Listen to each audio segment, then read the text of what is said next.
السلام علیکم ورحمت الله وبرکاتو. قدرمنو تاسو نن خبر یې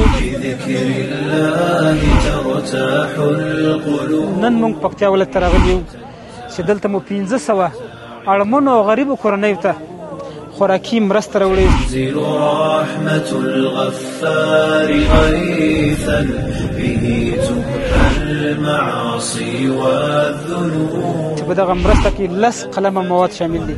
الحمدلله ډېر د خوشحالۍ خبر ده. ډېره مننه کوو له هغه چا نه چې دغه مرسته موږ ته رالېږلې. زموږ بنسټ انتخاب کړی دی. الله دې ورته دغه مرسته قبوله وګرځوي. جزاک الله خیر. السلام علیکم ورحمة الله وبرکاته.